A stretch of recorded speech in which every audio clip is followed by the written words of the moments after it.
इतिहासात काही व्यक्ती आपल्याला शिकवतात की विश्वास आणि धैर्य किती महत्त्वाचे असतात. अशाच व्यक्तींपैकी एक होते छत्रपती संभाजी महाराज. संभाजी महाराजांच्या जीवनात अनेक कठीण प्रसंग आले, पण त्यांनी कधीही स्वतःच्या क्षमतेवर आणि धर्मावर विश्वास कमी केला नाही, आणि हा विश्वास त्यांना संकटातून बाहेर काढणारा ताकद बनला. संभाजी महाराजांचे बालपण फारसे सोपे नव्हते. त्यांना लहान वयात शौर्य, युद्धकौशल्य आणि नेतृत्व शिकवले गेले. शिवाजी महाराजांनी त्यांना नेहमी सांगितले, माझ्या मुला, संकटांमध्ये आत्मविश्वास ठेवा. आपल्या क्षमतेवर विश्वास ठेवला तर काही अशक्य नाही. संभाजी महाराजांनी ही शिकवण आपल्या आयुष्यात ठेवली आणि प्रत्येक अडचणीत आत्मविश्वास टिकवला. संभाजी महाराजांच्या कारकिर्दीत सर्वात कठीण प्रसंग म्हणजे मुघलांच्या सैन्यासमोर सामना. अनेक जण भीतीने थरथरत होते, पण संभाजी महाराजांनी आपल्या सैनिकांना प्रोत्साहित केले. विश्वास ठेवा, आपल्या देशासाठी आणि आपल्या जनतेसाठी आपण काही करू शकतो. त्यांचा आत्मविश्वास इतका प्रबल होता की सैनिकही धैर्याने लढायला तयार झाले. त्यांनी छोट्या सैन्यांनी मोठ्या मुघल सैन्यांवर विजय मिळवला.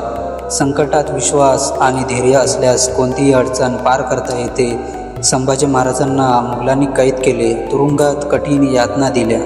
अनेक लोक म्हणाले, संभाजी महाराज आता आपले भविष्य धोक्यात आहे, हार मानावी लागेल. पण संभाजी महाराजांनी म्हणाले, विश्वास ठेवा, आपली शौर्य, आपली कर्तव्यबुद्धी आणि आपली निष्ठा आपल्याला मार्ग दाखवेल. त्यांनी तुरुंगातील कठीण परिस्थितीतही मनाची धैर्य आणि विश्वास टिकवला आणि आपल्या देशासाठी योजनाही आखल्या. तुरुंगातून मुक्त झाल्यावर संभाजी महाराजांनी पुन्हा मराठ्यांचे नेतृत्व स्वीकारले. त्यांनी जनतेला शिकवले, कोणत्याही परिस्थितीत विश्वास ठेवा. आपली मेहनत, धैर्य आणि धर्म आपल्याला यशस्वी बनवतात. त्यांच्या या दृष्टिकोनामुळे मराठ्यांमध्ये आत्मविश्वास वाढला आणि स्वराज्य मजबूत झाले.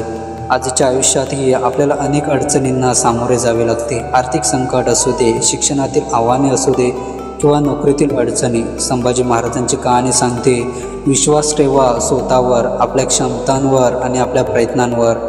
परिस्थिती कठीण असली तर विश्वास आपल्याला मार्ग दाखवतो, आणि विश्वास आणि धैर्य हेच संकटांवरती विजय मिळवण्याचे मुख्य साधन आहेत. संकटातही आपल्याला विश्वास ठेवल्याने निर्णय धाडसाने घेतले जातात. आपली मेहनत, शौर्य आणि निष्ठा यावर विश्वास ठेवल्यास कोणतीही अडचण पार करता येते. विश्वास ठेवा, धैर्य ठेवा आणि आपले कार्य सुरू ठेवा. इतिहासात जसे संभाजी महाराजांनी दाखवले.